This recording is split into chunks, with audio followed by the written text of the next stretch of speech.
Hello all my dear student, कैसे हैं आप सब। आई होप कि आप लोग काफ़ी अच्छे होंगे। आज का वीडियो बहुत ही इंपॉर्टेंट आप सभी के लिए होगा। काफ़ी मेहनत से ये वीडियो आप लोगों के लिए तैयार किया हूँ, जहाँ पे हम लोग आज बात करेंगे 12th हिस्ट्री यानी इतिहास का एक ऐसा पेपर जो कि बिल्कुल आप लोग के बोर्ड एग्जाम 2024 को देखने को मिलेगा।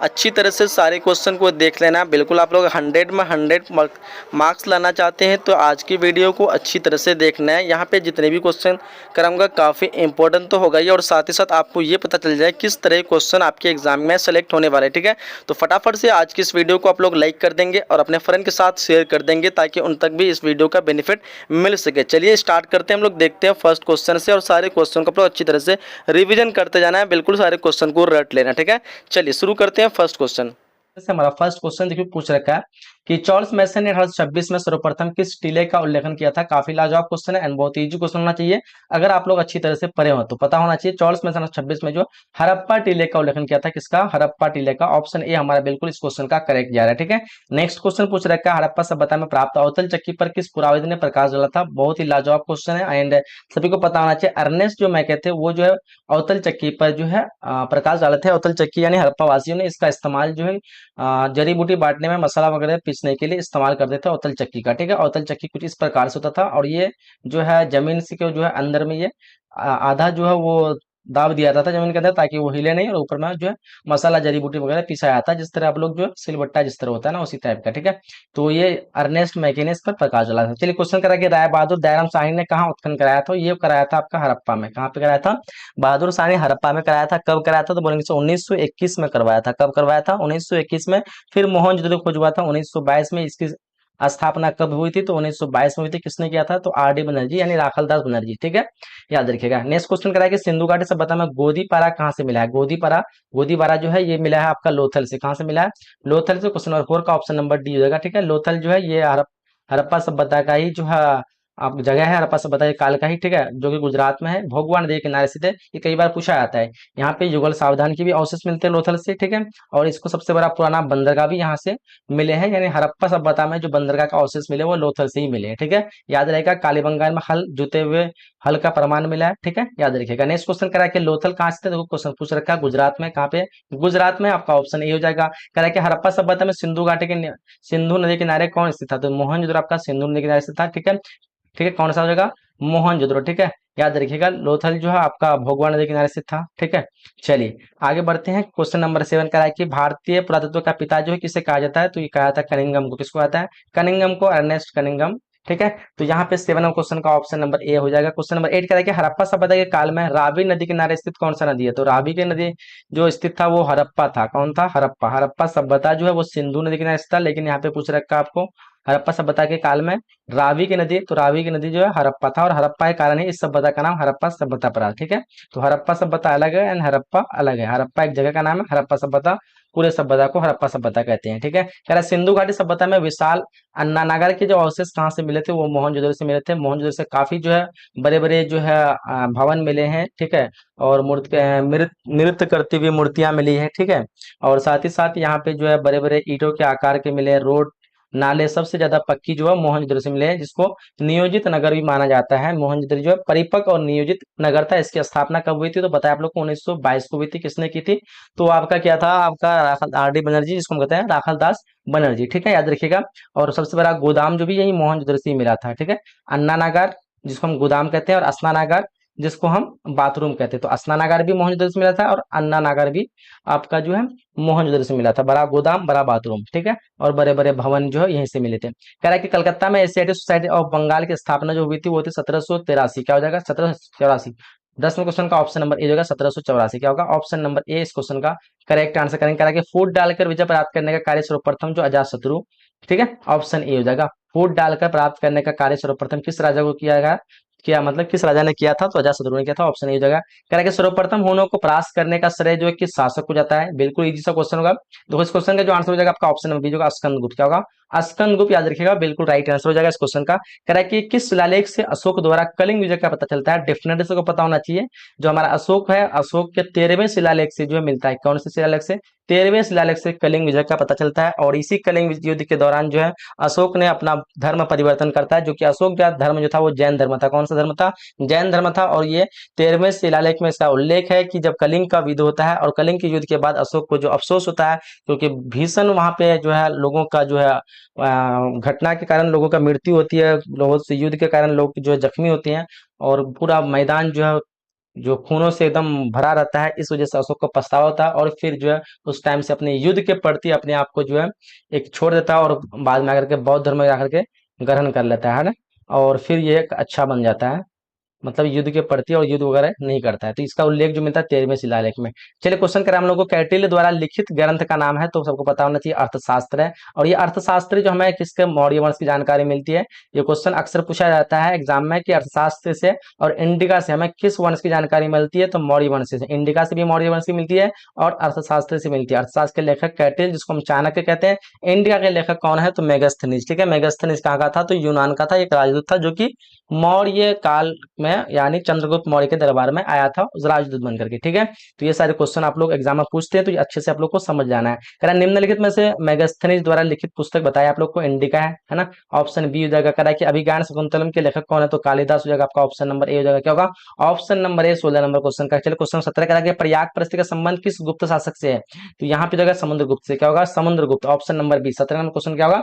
ऑप्शन नंबर बी हो जाएगा। क्वेश्चन कह रहा हम लोग को अर्थशास्त्र एवं इंडिका से किस राजवंश की जानकारी मिलती है, मैंने अभी आप लोगों को बताया किससे मिलती है, मौर्य वंश की। ऑप्शन नंबर ए करेक्ट हो जाएगा, क्या होगा? मौर्य वंश से। ठीक है, चलिए क्वेश्चन कर रहा है कि उपनिषदों की संख्या कितनी है, तो उपनिषदों की संख्या 108 है। कितनी है? 108 हो जाएगा। ऑप्शन नंबर ए हो जाएगा 19 का। ठीक है, कह रहा है हम लोग को फाहियान किसके शासन काल में भारत आया, तो फाहियान जो आया था वो आप गया था समुद्रगुप्त के शासन काल में। किसके?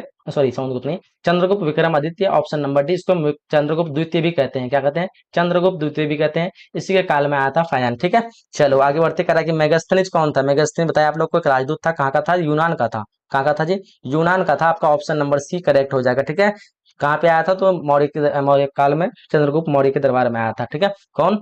मेगास्थनीज। चलिए करा कि पंचचिन्ह वाले सिक्के बनते थे तांबे और चांदी दोनों के थे। ऑप्शन यहाँ पे डी मारेंगे, बी और सी। ठीक है, करा हम लोगों के भीष्म और भीष्म को क्या कहा था, तो भीष्म को क्या कहा था, तो गंगा पुत्र कहते हैं। क्या कह सकते हैं? गंगा पुत्र, क्योंकि गंगा नदी में जो मिला था भीष्म। ठीक है, इसलिए इसको गंगा पुत्र भी कहते हैं। अभिमन्यु किसका पुत्र था, तो अभिमन्यु की बात करें तो ये किसका पुत्र था, ये हो जाएगा आपका ऑप्शन नंबर यहाँ पे अर्जुन हो जाएगा। Option number B. ठीक है, अभिमन्यु जो अर्जुन का पुत्र था। चलिए कह रहा कि द्रौपदी को स्वयंवर में किसने जीता था, द्रौपदी को जो स्वयंवर में जीता था यहाँ पे अर्जुन ने। क्या हो जाएगा? Option number B. 25 का क्या होगा? ऑप्शन बी हो जाएगा। कह रहा हम लोग को कौरव की संख्या कितनी है, तो कौरव की संख्या 100 है और पांडव की संख्या 5 है। कौरव और पांडव के बीच में महाभारत में युद्ध हुआ था, जिसका जो 18 दिन तक चला था। कितने दिन चला था? 18 दिन तक चला था। पांडवों की जीत हुई थी, 5 लोगों की जीत हुई थी, बाकी 100 लोग जो है कौरव थे उसकी हार भी थी। तो कौरव की संख्या कितनी हो जाएगी? 100 हो जाएगी। चलिए कह रहा है कि महाभारत की रचना किस भाषा में की थी, तो महाभारत की रचना आपको बताया, आप लोग को नहीं पता है तो याद रखिए संस्कृत भाषा में हुई थी। महाभारत संस्कृत भाषा में हुई थी। इसके लेखक कौन है, तो महर्षि वेद व्यास जो है महाभारत के लेखक है। याद रखिएगा महाभारत की रचना संस्कृत भाषा में हुई थी। 18 दिनों तक महाभारत का युद्ध चला था कुरुक्षेत्र के मैदान में। बताया आप लोग को कौरव और पांडव के बीच में कौरव की संख्या 100, पांडव की संख्या 5। याद रखिएगा। कह रहा है कि ऋग्वेदिक लोग किसकी पूजा करते थे, ऋग्वेदिक लोग जो शिव की। ठीक है, किसकी हो जाएगा? शिव की। ऑप्शन नंबर बी हो जाएगा। ठीक है, याद रखिएगा 28 नंबर क्वेश्चन का शिव नहीं होगा, प्रकृति हो जाएगा। ऋग्वेदिक पूछ रखा है। हड़प्पा वासी लोग शिव की करता था, प्रकृति जगह आपका option number D. Option number D याद रखिएगा, हड़प्पा वासी लोग शिव की करता था और ऋग्वेदिक लोग जो है प्रकृति करता था। चलिए करेगा हम लोग को नाथु मुनि का संबंध जो किससे है, नाथु मुनि का संबंध जो हमारा जगह वो जगह किससे हो जाएगा? शैव धर्म से, वैष्णव धर्म से। तो देखो इस क्वेश्चन का आंसर होना चाहिए बौद्ध धर्म से। ऑप्शन नंबर बी हो जाएगा, क्या होगा? नाथु ने संबंध बौद्ध धर्म से। कह रहा है कि सुत्त पिटक किस धर्म से संबंधित है? सुत्त पिटक की बात करें तो सुत्त पिटक जो है त्रिपिटक का भाग है। ठीक है, विनय पिटक, धम्म पिटक, तो ये जो है सुत्त पिटक, ये 3 भाग है बौद्ध धर्म के। किसके? बौद्ध धर्म के। बौद्ध धर्म के 3 भाग जिसको हम कहते हैं त्रिपिटक, और त्रिपिटक में से एक है सुत्त पिटक और दूसरा है आपका धम्म पिटक, अभिधम्म पिटक, और तीसरा है विनय पिटक। चलिए करें हम लोग को कि महात्मा बुद्ध का बचपन का नाम, तो बचपन का नाम सिद्धार्थ था। महात्मा बुद्ध पूछ रहा है, वर्धमान हो जाएगा। ठीक है, ऑप्शन ए हो जाएगा। और अच्छा महात्मा बुद्ध पूछ रहा है, Siddhartha correct answer option B हो जाएगा। ठीक है, वर्धमान तो आपका महावीर स्वामी का था। महावीर स्वामी का बचपन का नाम वर्धमान, ऑप्शन ए पूछिए अगर महावीर स्वामी, लेकिन महात्मा बुद्ध पूछ रखा है तो सिद्धार्थ ऑप्शन बी हो जाएगा, है ना। चलो नेक्स्ट करा हम लोग प्रथम बौद्ध संगीत किस शासक के काल में हुआ था? 32 नंबर क्वेश्चन देखिए, प्रथम बौद्ध संगीत की बात करें या अजातशत्रु काल में हुआ था, कब हुआ था? बताओ डेट आप लोग कमेंट बॉक्स में बताना है अगर पता है तो, ठीक है। अजातशत्रु के काल में बता कर हम लोग को कि महावीर ने पार्श्वनाथ में एक नया सिद्धांत जोड़ा था, वो कौन सा सिद्धांत था सबको पता होना चाहिए। ब्रह्मचर्य था, वो कौन सिद्धांत था, वो ब्रह्मचर्य था, जो कि महावीर ने पार्श्वनाथ के सिद्धांत पे एक नया सिद्धांत जोड़ा था ब्रह्मचर्य के नाम से। आगे क्वेश्चन करा हम लोग को कि प्राचीन भारत में धम्म की शुरुआत किस शासक ने की। देखो धम्म क्या था कि बौद्ध धर्म जो है अशोक ने अपनाया था, और अशोक ने बौद्ध धर्म का प्रचार करना ही धम्म कहलाते हैं, यानी अशोक ने बौद्ध धर्म के प्रति जो भी प्रचार किया उसी को अशोक का धम्म कहलाते हैं। तो धम्म की शुरुआत किसने किया था, अशोक ने किया था, ऑप्शन बी हो जाएगा, ठीक है। कर हम लोग को कि बुद्ध चरित्र की रचना किसने की थी, तो बुद्ध चरित्र की रचना जो अश्वघोष, ऑप्शन नंबर बी जो है क्या होगा 35 नंबर क्वेश्चन का ऑप्शन नंबर बी होगा। चलिए कर हम लोग को प्रथम जैत संगीति कहाँ हुई थी, प्रथम जैत संगीति की बात करें तो ये हमारा होता है पाटलिपुत्र में। कहाँ होता है, पाटलिपुत्र, याद रखिएगा पाटलिपुत्र में प्रथम जैन संगीति, प्रथम, ठीक है, याद रखिएगा, प से प्रथम और प से पाटलिपुत्र, ठीक है, जैन संगीति याद रखिएगा। चलिए नेक्स्ट क्वेश्चन करें हम लोग को कि पावपुरी का संबंध जो किस धर्म से है, पावपुरी का संबंध जो है किस धर्म से, तो पावपुरी का संबंध जो हमारा पावापुरी जो है हमारा जैन धर्म से, जैन धर्म में कोई मतलब जैन धर्म में ही जो है पावापुरी का संबंध है। 37 नंबर क्वेश्चन का ऑप्शन बी जगह। कर हम लोग को कि कादम्बरी के लेखक कौन है, तो कादम्बरी के लेखक वान भट्ट हो जाएगा, ऑप्शन नंबर ए, ठीक है, वान भट्ट ऑप्शन नंबर ए हो जाएगा इस क्वेश्चन का आंसर। नेक्स्ट कर हम लोग को बास बनना किस आंदोलन, तो बास बनना जो है वीरशैव लिंगायत आंदोलन, ऑप्शन नंबर डी हो जाएगा। वीरशैव लिंगायत आंदोलन के शुरू किया था बास बनना, उसी के जनक थे, ठीक है, याद रखिएगा वीरशैव लिंगायत, 39 का ऑप्शन नंबर डी जगह। नेक्स्ट क्वेश्चन कर हम लोग को कि आईने अकबरी कितने भागों में व्यक्त है, तो आईने अकबरी हमारा जो है वो 5 भागों में, कितने भागों में, 5 भागों में। आईने अकबरी अकबरनामा का भाग है, किसका भाग है जी, अकबरनामा का भाग है। अकबरनामा हमारा कितने भागों में है, तो अकबरनामा हमारा जो है 3 भागों में, कितने भागों में, 3 भागों में। इसमें तीसरा का नाम है आईने अकबरी, क्या नाम है, आईने अकबर तीसरा का नाम है, और ये आईने अकबरी कितने भागों में है, तो ये आईने अकबरी 5 भागों में, ठीक है, याद रखिएगा। नेक्स्ट क्वेश्चन कर हम लोग को कि आईने अकबरी के अनुसार भूमि को कितने भागों में बांटा गया है, तो भूमि को 4 भागों में बांटा गया, कितने भागों में, 4 भागों में बांटा गया आईने अकबरी के अनुसार। अकबर के काल में जो भूमि जो है 4 तरह की भूमि थे, ठीक है, कुछ भूमि था जिसमें पड़ती रखाया था, कुछ भूमि जो है किस 2 बार 3 बार फसल था, कुछ भूमि में 1 बार होता। तो इस आधार पर जो 4 तरह की भूमि बांटा गया था किसके अनुसार, आईने अकबरी के अनुसार, ये चीज वर्णन की गई है। करा क्वेश्चन नंबर 45 की टोडरमल अकबर के दरबार में क्या था, तो टोडरमल की बात करें तो अकबर के दरबार में किस तरह से था, तो ये था वित्त मंत्री, जिसको हम टैक्स मंत्री कहते हैं, क्या कहते हैं, टैक्स फाइनेंस मंत्री, यानी पैसों का लेखा जोखा करने वाला, जो मैनेजर होता है ना, जो पैसे वैसे का कहाँ कितना कर्ज है, किसको देना है किसको नहीं देना है, कौन टैक्स दिया कौन नहीं दिया, कौन हमें मतलब कितना नाफा दे रहा है, किस समय कितना नुकसान हो रहा है, ये सारे चीज का जो मैनेजर था वो था वित्त मंत्री, कौन था, टोडरमल था, ठीक है, याद रखिएगा। चलिए आगे देखते हैं हम लोग, क्वेश्चन नंबर 43 पूछ रखा है, आईने अकबरी में किसके शासन का वर्णन है, आईने अकबरी में जो है किसके शासन का वर्णन है, तो अकबर के, सबको पता होना चाहिए, ऑप्शन नंबर बी जगह अकबर के शासन का, ठीक है। चलिए आगे बढ़ते कराए कि कुतुब मीनार कहाँ स्थित है, तो कुतुब मीनार हमारा जगह कहाँ पे जगह, तो कुतुब मीनार दिल्ली में जगह, ऑप्शन सी, ठीक है। 44 का क्या होगा, ऑप्शन नंबर सी जगह। कर हम लोग को हुमायूं नामा का अंग्रेजी अनुवाद किसने किया था, तो यहाँ पे किया था आपका एएस वेवरिज, ठीक है, कहेंगे हेनरी वेवरिज भी रहता है, ऑप्शन ए मार देंगे। करा नेक्स्ट क्वेश्चन की मुगल दरबार में अभिवादक का तरीका निम्न में से कौन सा था, देखो यहाँ पे 46 नंबर क्वेश्चन का जो करेक्ट आंसर की बात करेंगे तो ऑप्शन नंबर डी जो है ये सभी क्या होगा, ये सभी, ऑप्शन नंबर डी कॉनिस सिजदा पायबोस ये सभी था, ठीक। चलिए क्वेश्चन करा है कि आइन अकबर ने दीन इलाही कब शुरू किया था, देखो दीन इलाही जो शुरू किया था 1581 को हो जाएगा, ऑप्शन डी होगा। 47 का क्या होगा, ऑप्शन नंबर डी होगा। देखो दीन इलाही क्या है कि बेसिकली जो अकबर ने अलग अलग धर्मों पे जो है पढ़ा, बौद्ध धर्म हो गया, जैन धर्म हो गया, हिंदू धर्म हो गया, सिख, अलग अलग धर्मों में से जो है जो भी चीज उसको अच्छा ही लगा कि हाँ इस धर्म की ये बातें अच्छी है, ये धर्म की ये बात अच्छी है, उन सभी को लेकर के एक नया धर्म बनाया जिसका नाम रखा वो दीन इलाही, और यही दीन इलाही जो चलाना शुरू कर दिया और सबको बोला कि चलो दीन इलाही फॉलो करो, छोटो सारे अपने अपने धर्म, मैं जो धर्म बता रहा हूँ वो फॉलो करो, तो वही था दीन इलाही अकबर द्वारा, ठीक है। कब, तो 1581 को शुरू हुआ था। कह रहा है कि गुलबदन बेगम कौन थी, तो गुलबदन बेगम की बात करें तो ये हो जाएगा हमारा लेखिका, क्या होगा, लेखिका, ऑप्शन नंबर सी जो क्या होगा, option number C correct answer हो जाएगी, ठीक है।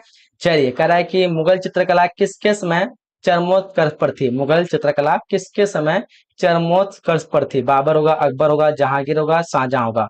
तो 49 नंबर क्वेश्चन का करेक्ट आंसर की बात करें तो क्या आ जाएगा 49 का, बिल्कुल सभी का आंसर चाहिए ऑप्शन नंबर सी जहांगीर, ठीक है। जहांगीर काल के मुगल चित्रकला थी, और एक पता स्थापत्य कला, तो स्थापत्य कला शाहजहां के काल में, ठीक है। तो स्थापत्य कला किसके समय पे चरमोत्कर्ष पर था, तो वो शाहजहां हो जाएगा, मुगल चित्रकला जहांगीर, याद रखिएगा। खैर हम लोग को तुजुक ए जहांगीरी किसने लिखा था बताओ, 50 नंबर क्वेश्चन पूछ रखा है, तुजुक ए बाबरी तुजुक ए जहांगीरी जो लिखा है वो लिखा है आपका जहांगीर खुद ने लिखा है, ऑप्शन सी हो जाएगा। कह रहा है कि मुमताज महल किसकी पुत्री थी, 51 नंबर क्वेश्चन पूछ रहा है, मुमताज महल, तो ये हो जाएगा हमारा आसफ खां की, किसकी, आसफ खां, ऑप्शन ए हो जाएगा। नेक्स्ट कह रहा है कि औरंगजेब ने अपने जीवन का अंतिम भाग भारत के किस क्षेत्र में व्यतीत किया था, तो 52 नंबर क्वेश्चन का जो आंसर होगा ऑप्शन सी होगा, दक्षिण भारत, क्या होगा, ऑप्शन सी इस क्वेश्चन का करेक्ट हो जाएगा। करके पानीपत के प्रथम युद्ध किसकी, प्रथम युद्ध में किसकी पराजय हुई थी, तो 53 नंबर क्वेश्चन का आंसर बी जगह इब्राहिम लोदी की, क्या हो जाएगा, इब्राहिम लोदी, ठीक है। चलिए कह रहा है कि किस प्रशासकीय सुधार के लिए शेरशाह विशेष तौर पर जो जाना जाता है, तो ध्यान रखें ये हो जाएगा आपका यहाँ पे क्या होगा, 54 नंबर क्वेश्चन का ऑप्शन बी जगह भूमि सुधार व्यवस्था के लिए, भूमि सुधार व्यवस्था के लिए। चलिए कह रहा है हम लोग को ताजमहल किसकी याद में बनवाया था, तो सबको पता है मुमताज की याद में, ऑप्शन ए हो जाएगा, है ना, ऑप्शन नंबर ए इस क्वेश्चन का करेक्ट होगा। हुमायूं का मकबरा कहाँ है, हुमायूं का मकबरा, माँ माँ का दिल क्या होता है, बड़ा होता है, तो दिल्ली हो जाएगा, ऑप्शन नंबर सी, है ना, है मकबरा, मकबरा में क्या हो गया, बड़ा, किसका दिल बड़ा होता है जी, तो माँ का, तो माँ किस में आया, तो हुमायूं में आया, है ना, तो इस तरह याद रख सकते हैं हुमायूं का मकबरा कहाँ पे है, दिल्ली में है। चलो थोड़ा लॉजिक लगाना पड़ता है। चलो करा कि हरिहर एवं बुक्का ने कब विजयनगर साम्राज्य की स्थापना की थी, बताओ, तो 1336 को की थी, कब की थी, 1336, ऑप्शन नंबर बी हो जाएगा, ठीक है। चलो हरिहर और बुक्का ने 1336 को विजयनगर की स्थापना किया, और विजयनगर का महानतम शासक कभी कभी पूछा जाता है, तो कृष्णदेवराय जो है महानतम शासक था। हरिहर और बुक्का जो है वो संगम वंश के थे, किसके वंश के थे, कौन से वंश के, संगम वंश के, और हरिहर और बुक्का संगम वंश के, और देवराय कृष्ण तुलु वंश के। चलो कर हम लोग को हम्पी किस राज्य से संबंधित है, हम्पी की बात करें तो विजयनगर साम्राज्य से, ऑप्शन सी हो जाएगा। चलिए कर हम लोग को आयंगर व्यवस्था संबंधित है, ये कहाँ जगह, विजयनगर साम्राज्य से, ऑप्शन नंबर सी हो जाएगा। कर हम लोग को विजयनगर साम्राज्य द्वारा सेवा के दिए जाने वाला भूमि जो क्या कहलाता था, तो सेवा में दिए जाने वाला भूमि जो कहलाता था वो कहलाता था अमरन, क्या कहलाता था, अमरम, ऑप्शन डी हो जाएगा इस क्वेश्चन का। कह रहा कि विजयनगर में मंदिर के प्रवेश द्वार को क्या कहते थे, मंदिर के जो प्रवेश द्वार होते थे वो बड़े बड़े बनाए जाते थे, और इसकी पहचान जो है मंदिर के प्रवेश द्वार से ही होती थी, जिसको हम गोपुरम के नाम से जानते हैं, इसको, मंदिर के प्रवेश द्वार को गोपुरम, ठीक है। इसकी सबसे कला यही थी कि मंदिर के प्रवेश द्वार जो बहुत बड़े बड़े होते थे, जिसको हम गोपुरम के नाम से जानते, तो क्या हो जाएगा आंसर डी हो जाएगा। कह रहा कि महाराष्ट्र के संत कौन थे, ये सभी हो जाएगा, रामानंद, तुकाराम, ज्ञानेश्वर, ये सभी जो है महाराष्ट्र के संत थे, ठीक है। दादू का संबंध था किससे था, दादू का संबंध जो है कहाँ से था, बताओ, 63 नंबर क्वेश्चन का आंसर हो जाएगा आपका दादू का संबंध राजस्थान, ऑप्शन नंबर ए मार देंगे। कर हम लोग को शंकराचार्य का मत जो है वो क्या है, द्वैतवाद है, अद्वैतवाद है, भेदभाववाद है, या फिर दैत्य अद्वितीयवाद है, बताओ यहाँ पे शंकराचार्य की बात की जा रही है, तो आंसर क्या हो जाएगा, ऑप्शन नंबर यहाँ पे बी जो है अद्वैतवाद है, ऑप्शन नंबर बी। खैर हम लोग को काशी में किस प्रसिद्ध संत का जन्म हुआ था, तो काशी जो है, काशी में झांसी की रानी के भी हुआ था, लेकिन यहाँ पे जो संत की बात पूछी जा रही है, तो 65 का जो हमारा आंसर होगा वो हो जाएगा कबीर, क्या होगा, ऑप्शन नंबर बी, कबीर का जन्म हुआ था काशी में, ठीक है। कह रहा है कि नानक का जन्म, गुरु नानक का जन्म तलवंडी में हुआ था, कहाँ पे हुआ था, तलवंडी में, ऑप्शन नंबर सी जगह। कह रहा हम लोग को अजमेर स्थित मोइनुद्दीन चिश्ती की दरगाह सर्वप्रथम किस सुल्तान, कौन सा सुल्तान गया था, तो वो अजमेर में स्थित कौन सी दरगाह है, तो मोइनुद्दीन चिश्ती की पूछता है अक्सर एग्जाम में कि मोइनुद्दीन चिश्ती की दरगाह कहाँ पे है, तो अजमेर में है, तो उसमें जो है सर्वप्रथम कौन सुल्तान गया था, बताओ यहाँ पे 67 नंबर क्वेश्चन का जो आंसर हो जाएगा वो मोहम्मद बिन तुगलक गया था, कौन गया था सर्वप्रथम, तो मोहम्मद बिन तुगलक। चलिए ऑप्शन नंबर बी हो जाएगा। आगे बढ़ते हैं हम लोग, नेक्स्ट क्वेश्चन कर हम लोग को कि तहकीक हिंद में किसका यात्रा वृत्तांत मिलता है, तो ये हमारा अलबरूनी जगह, ऑप्शन नंबर सी, ठीक है। तहकीक हिंद में किसका यात्रा वृत्तांत मिलता है, अलबरूनी की पुस्तक है तहकीक हिंद, और एक है आपका क्या कहते हैं, को तो नहीं है आपका इब्न बतूता, उसका पुस्तक क्या है बताइए आप लोग कमेंट बॉक्स में। कर हम लोग को कि किस यात्री ने यात्रा पर जाने के लिए अपने घर को छोड़ा, तो यहाँ पे क्या हो जाएगा 69 का आंसर, वैसे तो ये सभी को ही लगभग छोड़ जाएगा ना, ऑप्शन डी मार देंगे, क्या हो जाएगा, क्या बोले, किस यात्री ने यात्रा पर जाने के लिए अपना घर छोड़ा, 69 नंबर क्वेश्चन में क्या होना चाहिए, इनमें से कोई नहीं, घर तो लगभग सबको ही छोड़ेगा, बताओ तो कौन नहीं छोड़ेगा, अगर कोई यात्री में जाएगा तो घर तो छोड़ेगा ना, लेकिन साफ करके यहाँ पे छोड़ने की बात करें तो कोई नहीं छोड़ा था, या फिर होगा तो सब होगा, नहीं तो कोई नहीं छोड़ा। चलो इसको कंफ्यूज आप लोग कमेंट करके बताओ। कैप्टन हॉकिंस जो किस देश का था, कैप्टन हॉकिंस जो था वो किस देश का था, तो यहाँ पे जो आंसर हो जाएगा वो हो जाएगा इंग्लैंड का, किसका हो जाएगा, इंग्लैंड का। चलिए मद्रास में मुनरोम ने भूमि की व्यवस्था के लिए कौन सी व्यवस्था शुरू की थी, तो ये की थी आपका रैयतवाड़ी व्यवस्था, मद्रास में कौन सी व्यवस्था, रैयतवाड़ी व्यवस्था, ठीक है, याद रहिएगा। अस्थाई बंदोबस्त जो था हमारा बंगाल और बिहार में था, ठीक है। चलिए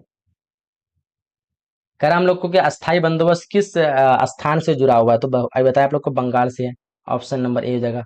चलिए नेक्स्ट क्वेश्चन कर हम लोग को फ्रांसिस बुकानन कौन था, तो फ्रांसिस बुकानन की बात करें तो ये हमारा था सर्वेक्षक, क्या था, सर्वेक्षक, ऑप्शन नंबर डी जगह। कह रहा है कि संथाल विद्रोह का संबंध जो है किस राज्य से था, तो संथाल विद्रोह का संबंध जो था वो था आपका क्या हो जाएगा, मद्रास बंगाल हो जाएगा। ऑप्शन नंबर ए क्या होगा, ऑप्शन नंबर ए 74 का। नेक्स्ट क्वेश्चन कह रहा है हम लोग को, संथाल विद्रोह के जो नेता थे वो कौन थे, सिद्धू और कन्हू थे। ये कब हुआ था, तो 1855 से 56 के बीच हुआ था। कब हुआ था, 55 से 56 के बीच हुआ था संथाल विद्रोह, ठीक है। चलिए कह रहा है बिरसा मुंडा कौन सा विद्रोह था, तो बिरसा मुंडा जो था वो था आपका उलगुलाल विद्रोह, कोल विद्रोह, या फिर क्या होगा, मुंडा विद्रोह था बेसिकली, बिरसा मुंडा, ठीक है। लेकिन 75 में है तो मुंडा नहीं है, लेकिन उलगुलाल विद्रोह भी था, ऑप्शन नंबर सी, ठीक है, उलगुलाल विद्रोह कह सकते हैं। कह रहा है कि सिद्धू और कन्हू का संबंध किससे है, बताइए आप लोग को, संथाल विद्रोह से। कब क्या हुआ था, 1855 से 56। कह रहा है बंगाल में अस्थाई बंदोबस्त शुरू करने का श्रेय किसको आता है, अस्थाई बंदोबस्त जो है लॉर्ड कॉर्नवालिस को आता है, ऑप्शन नंबर ए जगह। लॉर्ड कॉर्नवालिस के जो है 1993 को ही जो है वो, 1993 बोल रहे, 1793 को ही जो है वो एक कोड बनाया था जिसका नाम रखा था कॉर्नवालिस कोड। क्या रखा था, 1793 बनाया था, 1793 में कॉर्नवालिस कोड बनाया था अपने नाम पे। कॉर्नवालिस जो है शुरू किया था, ये कॉर्नवालिस एक अंग्रेज जी थे, ठीक है। और जो 1793 कॉर्नवालिस कोड बनाया था, उसी कोड के आधार पर उन्होंने जो है अस्थाई बंदोबस्त शुरू किया था। कहाँ पे किया था, बंगाल में किया था, किसके द्वारा, लॉर्ड कॉर्नवालिस के द्वारा, 1793 को। चलिए नेक्स्ट क्वेश्चन करा कि बेगम हजरत महल ने 1857 के विद्रोह का नेतृत्व जो कहाँ से किया था, तो ये किया था अवध से। कहाँ से किया था, अवध से, ऑप्शन नंबर ए जगह। 78 का क्या होगा, ऑप्शन नंबर ए करेक्ट हो जाएगा। चलिए आगे बढ़ते, करा कि किसने 1857 के विद्रोह को प्रथम स्वतंत्रता संग्राम कहा था, तो बताइए। 79 नंबर क्वेश्चन का जो आंसर हो जाएगा वो जाएगा आपका ऑप्शन नंबर डी जगह, वी डी सावरकर। क्या होगा, option number D, V D Savarkar, ठीक है। इस क्वेश्चन अक्सर कंफ्यूज होता है स्टूडेंट, किसने 1857 के विद्रोह को प्रथम स्वतंत्र संग्राम पूछा है। कहीं को पूछता है कि 1857 को सबसे पहला क्रांति किसने कहा था, ऐसे कुछ था, तो उसका कॉल मार्क्स होगा, ठीक है। चलो करा हम लोग को कि बहादुर शाह जफर को जो है कहाँ से गिरफ्तार किया गया था, तो ये हुमायूं के मकबरे से, ऑप्शन नंबर बी जगह, ठीक है, ऑप्शन बी जगह। करा हम लोग को कि व्यापकता का सिद्धांत किससे है, तो डलहौजी से है, किससे है, Dalhousie, Lord Dalhousie, option number A जगह। काशी क्या होगा, option number A correct answer हो जाएगी, ठीक है। चलिए आगे बढ़ते हैं, नेक्स्ट क्वेश्चन करा हम लोग को, सात द्वीपों का नगर किससे कहा था, सात द्वीपों का नगर बम्बई को कहते हैं, किसको कहते हैं, बम्बई को, आपका ऑप्शन नंबर ए करेक्ट होगा। कहा कि विक्टोरिया मेमोरियल जो है किस शहर में स्थित है, विक्टोरिया मेमोरियल जो है ये आपका हो जाएगा बम्बई होगा। क्या होगा, बम्बई होगा, नहीं होगा, बम्बई नहीं होगा, आपका कोलकाता में होगा, कलकत्ता, ऑप्शन नंबर बी, ठीक है, ऑप्शन नंबर बी याद रखिएगा। नेक्स्ट क्वेश्चन करा हम लोग को कि इंडिया गेट का निर्माण, इंडिया गेट कुछ रखा 1931 होगा, आप लोग अक्सर कंफ्यूज 1911 मारते हो। गेटवे ऑफ इंडिया 1911 को हुआ था, इंडिया गेट 1931 कहाँ पे है ये, तो ये दिल्ली में है, कहाँ पे है, दिल्ली में है, ठीक है, याद रखिए इंडिया गेट कहाँ पे है, दिल्ली में है। चलिए और गेटवे ऑफ इंडिया मुंबई में। वास्को डी गामा भारत कब आया था, तो आया था 1498, सबसे पहले कहाँ पे पहुंचा था, तो ये कलकत्ता, दिल्ली, मद्रास, इनमें से कोई नहीं, इनमें से कोई नहीं, ऑप्शन नंबर डी होगा। 85 का क्या होगा, ऑप्शन नंबर डी होगा। चलिए कहाँ पे पहुंचा था, आप लोग कमेंट बॉक्स में बताना है। कह अखिल भारतीय स्तर पर पहली जनगणना जो कब हुई थी, तो 1872 को जो पहली जनगणना हुई थी, ऑप्शन बी होगा। और पहली जनसंख्या पहली सफल जनगणना जो हुई थी 1881 को हुई थी, कब हुई थी, 1881 को, लेकिन पहली जो जनगणना हुई थी 1872 को। तो हमारा 86 का नंबर का आंसर क्या होगा, ऑप्शन नंबर बी जगह। नेक्स्ट कर हम लोग को कि चौराचौरी जो है किस राज्य में है, तो चौराचौरी हमारा उत्तर प्रदेश में, ऑप्शन नंबर बी जगह। क्या होगा, 87 का आपका ऑप्शन नंबर बी जगह, चौराचौरी जो हत्याकांड हुआ था, ठीक है, असहयोग आंदोलन के समय हो रहा था, और उस टाइम पे जो है अंग्रेजों को लोग जो है कुछ जी जबरदस्ती करे, तो भारतीय गुस्सा में आकर के अंग्रेज के पुलिस कर्मियों की जाके ऑफिस में आकर के थाना वगैरह में जाके आग वगैरह लगवा दिया, पुलिसकर्मी की बहुत ज्यादा जो है लोग जल गए जिंदा, और इस वजह से ये घटना चौराचौरी के नाम से जाने जाते हैं, ठीक है। ये हुआ था 1922 को।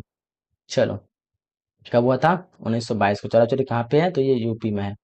करा कि 1917 में गांधी जी के किसके अनुरोध पर चंपारण गए थे, ये राजकुमार शुक्ल के, राजकुमार शुक्ल, बिहार में चंपारण जगह है, ठीक है, जहाँ पे कब गए थे, 1917 को गए थे, किसके लिए, तो बिहार में जो जबरन जो है नील की खेती करवाया जाता था अंग्रेजी द्वारा, और नील की खेती ऐसा होता था कि जिसमें 3 कट्ठा अंग्रेज को देना पड़ता था, 1 कट्ठा जो किसान को दिया जाता था। और वो नील की खेती होने के बाद वो खेत की जो उपजाऊ जो खत्म हो जाती, खेत बर्बाद होता था। इस तरह किसान चाहता नहीं था कि खेती भी करे, खेत भी बर्बाद हो रहा है, ऊपर से जो है 3 कट्ठा अंग्रेज ले रहा है, 1 ही कट्ठा दे रहा है, तो इस वजह से अन्याय हो रहा था।